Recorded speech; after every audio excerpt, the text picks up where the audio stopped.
নমস্কার। আজকে সাপ্তাহিক রাশিফল নিয়ে আলোচনা করব।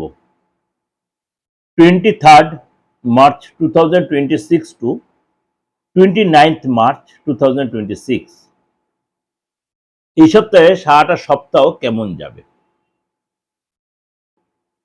তার আগে বলে রাখি গো রাশির সিচুয়েশনটা। এখন কিন্তু নবরাত্রি চলছে, এরপরে আমাদের বাংলা নববর্ষ চালু হচ্ছে, সেটা নেওয়ার চেষ্টা করবো আপনাদের যে প্রোগ্রাম দেওয়ার জন্য।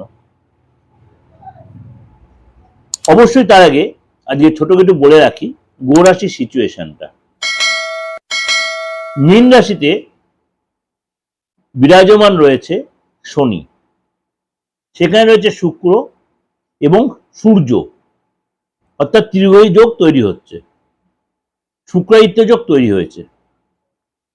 এছাড়া কুম্ভ রাশিতে রয়েছে আপনার রাহু, বুধ, মঙ্গল। মিথুন রাশিতে রয়েছে দেবগুরু বৃহস্পতি, আর সিংহ রাশিতে রয়েছে কেতু। এই সিচুয়েশনে মেষ টু মীন রাশির উপরে কি প্রভাব পড়বে চলুন তো একটু আলোচনা করে নিই। কর্কট রাশি। কর্কট রাশি এই সপ্তাহটা আপনার জন্য কি অপেক্ষা করে আছে। প্রথমেই বলি, এই সপ্তাহে কিন্তু ভাগ্য আপনাকে ভরপুর সাপোর্ট দেবে। অনেক অধুরা কাজ এই সপ্তাহে কিন্তু আপনি তুলে নিতে পারবেন। আপনার দীর্ঘদিন ধরে কর্কট রাশির যেসব লোকেরা অবিবাহিত রয়েছেন, এই সপ্তাহে কিন্তু আপনার বিয়ের একটা কোনো যোগাযোগ আসতে পারে। আপনার ফাইনাল কোনো কথা হতে পারে। মেন্টালি আপনি অনেকটাই সাপোর্ট পাবেন, ভাগ্যের সাপোর্ট পাবেন যাকে বলে। আপনি সব কাজই আপনি সাপোর্ট পাবেন এবং সম্পন্ন করতে পারবেন। আপনার মধ্যে একটা আলাদা কনফিডেন্স আসবে এবং আপনি পড়াশোনা যারা করছেন, পড়াশোনার ক্ষেত্রে কিন্তু আপনার সফলতা প্রাপ্তি হবে। হঠাৎ কোনো যোগাযোগ চলে আসবে। দীর্ঘদিন ধরে যে জায়গাগুলো অবস্ট্রাকশন সেগুলো আপনার কেটে যাবে। আপনার কিন্তু এই সময় ব্যয় বাড়তে পারে, খরচটা বেড়ে যেতে পারে, খরচে কন্ট্রোল রাখবেন, প্ল্যান করে এগোবেন। প্ল্যান করে না হলে আপনার কিন্তু খরচ বাড়বে, তারা কিন্তু মাথাটা একটু ডিস্টার্ব হতে পারে। কর্মচারী বস, কাজের জায়গায় যদি আপনি চাকরি করে থাকেন, বস আপনার বিরুদ্ধাচরণ করতে পারে, কর্মচারীরা আপনার বিরুদ্ধাচরণ করতে পারে, আপনার এগেন্সে কনস্পিরেসি করতে, আপনার এগেন্সে কেউ কান ভাঙাতে পারে, আপনার কাজের চাপ দিতে পারে, প্রচুর প্রেশার আসতে পারে কাজে, মেজাজটা একটু খিটখিটে দেবে কাজের স্থলে। কিন্তু তারপরে যদি আপনি দুম করে কাজ ছেড়ে দেবেন বা তুরন্ত করে মুখের উপর উত্তর দেবেন, ধীর স্থির হবেন, ধৈর্যশীল হবেন, সব কথায় নিজে রিয়াক্ট করে ফেলবেন না, রিয়াক্ট করবেন, সহ্যশীল হতে হবে। কর্কট লোককে বলে একটা কথা, সহ্যশীল হন। আপনি আপনার বসের সাথে অবশ্যই অ্যাডজাস্ট করে চলার চেষ্টা করবেন। যদি কোনো কথা আপনার খারাপও লাগে, সেই কথা তুরন্ত সেটা কোনো রিয়াক্ট করবেন না। আপনার জীবন সাথী এবং মায়ের শরীর স্বাস্থ্য, আপনি যদি বিবাহিত হন, আপনার পার্টনার এবং আপনার মায়ের হেলথ আগের চেয়ে অনেক বেটার থাকবে। ব্যবসার ক্ষেত্রে এই সপ্তাহে আপনার কিছু কিছু জায়গায় একটু সাবধানতা অবলম্বন করতে হবে। বিশেষ করে অনলাইন ট্রানজাকশনের সাবধান, ইনভেস্টের ব্যাপারে সাবধান, নতুন কোনো অর্ডার নেওয়ার ব্যাপারে কোথাও সহিসাবুদের ব্যাপারে সতর্ক থাকবেন, তাড়াহুড়া করবেন না। এবং আপনি নতুন কোনো অর্ডার, নতুন কোনো ডিল, যদি কোনো চুক্তি, কোনো যোগাযোগ, অবশ্যই ভালো করে কাগজপত্র পড়ে নিয়ে চুক্তি করবেন। অনলাইন ট্রানজাকশন সতর্ক থাকবেন, বারে বারে হয়তো আপনার ব্যাংকে যেতে হতে পারে, অর্থ খরচ হতে পারে।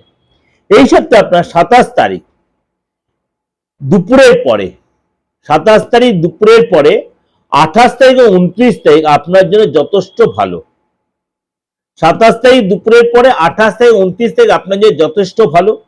25 তারিখ ও 26 তারিখ আপনাকে একটু সচেতন থাকতে, চোখ কান খুলে চলতে হবে। অর্থাৎ আপনি কোনো ভাইটাল কাজ বা শুভ কাজ করার জন্য 27 তারিখ দুপুরের পর থেকে আপনি 29 আপনি কিন্তু দিনগুলো আপনি চুজ করতেই পারেন।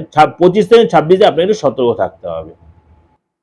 এটা আপনাকে যে ওভারঅল একটা প্রেজেন্টেশন দিলাম, অবশ্যই আপনাদের আমি একদম শরীর স্বাস্থ্য থেকে, প্রেম রিলেশন থেকে আরম্ভ করে আপনার সবকিছুই বললাম। অবশ্যই ভালো লাগবে, ভালো লাগলে অবশ্যই লাইক করবেন, শেয়ার করবেন। আর যেটা আপনার বারবার আমাকে বলছেন যে দাদা এই যে নবরাত্রি চলছে, আপনি এই সময় যে কোনো তন্ত্রমন্ত্র আমাদের কিছু কাজ, আমি বলছি তন্ত্রমন্ত্রের কাজ নবরাত্রিতে অবশ্যই ভালো হয়। যেটা আমার আশ্বিন মাসের নবরাত্রি সেটাও আমরা কাজ করি, চৈত্র মাসের নবরাত্রি সেটা তো যারা তন্ত্রমন্ত্রের কাজ করেন তারা সবসময় করে। এছাড়া আদার্স যে দিনগুলো আছে 365 দিন, সেই দিনগুলো সবকটাই বিশেষ বিশেষ কিছু দিন আছে। তাছাড়া সবসময় আমাদের কিছু কিছু দিনক্ষণ থাকে, সেই সময় কাজ করাই যায়।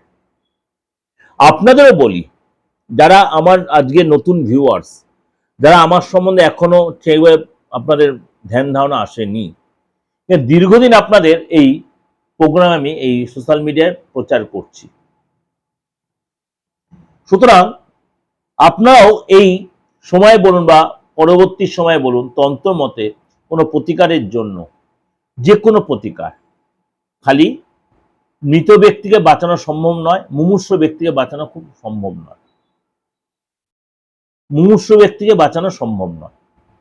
তাছাড়া মনে কোনো আইনি ঝামেলা বলুন, আপনি শত্রুর জ্বালায় জর্জরিত হয়ে যাচ্ছেন, মানসিক প্রচন্ড চাপ আপনার অর্থকেও আটকে রেখেছে, ভীষণ একটা চাপে পড়ে যাচ্ছেন, লোকে আপনার সাথে ভীষণ কনস্পিরেসি করছে, জেলাসি করছে, মানে বস সাথে সুসম্পর্ক তৈরি হচ্ছে না, বারে বারে চাকরিটা চলে যাচ্ছে বা হতে হতে মুখের সুযোগ হাতছাড়া হয়ে যাচ্ছে, এই যে কাজগুলো ক্রিটিক্যাল কাজগুলো, বা স্বামী স্ত্রীর মধ্যে একটা বন্ডিং এর অভাব, বা বিয়ের একটা জায়গাটা আটকে যাচ্ছে, কেউ আপনার বেঁধে রেখেছে, সম্পত্তির দিক দিয়ে প্রবলেম, এই জিনিসগুলো আপনি অবশ্যই তন্ত্রমতে রেকটিফিকেশন করার কিন্তু বিরাট সুযোগ আপনি আমার থেকে নিতেই পারেন। সুতরাং তার জন্য কি করতে হবে, কেন এগুলো সবই গুপ্তবিদ্যা, গুহ্যবিদ্যা, এই তন্ত্র নিয়ে আলোচনা করতে চাই না, আপনাদের রিকোয়েস্ট আমি আলোচনাটা বারবার করতে হয়। সুতরাং আপনারা কিন্তু অবশ্যই তন্ত্র, কেন আমি বারে বলি রক্তের মধ্যে আমার তন্ত্র। যারা আমাকে চেনেন তারা জানেন, যারা আমার পুরনো ক্লায়েন্ট তারাও জানেন কি কি কাজ বা কি কি অসাধ্য সাধন আমি করে দিয়েছি। তন্ত্রের মানে অনেক স্টেজ রয়েছে, অনেক স্টেপ রয়েছে, এক একটা তন্ত্রের এক রকম, কখনো বুদ্ধিস্ট তন্ত্র, কখনো আপনার আমাদের মুসলিম তন্ত্র, কখনো হিন্দু তন্ত্র, কখনো আপনার জৈন তন্ত্র, বা কখনো আপনার কি বলবো চাইনিজ যে তন্ত্র, সব রকমের সিস্টেম কম বেশি আপনাদের আশীর্বাদ আমার রপ্ত করেছি।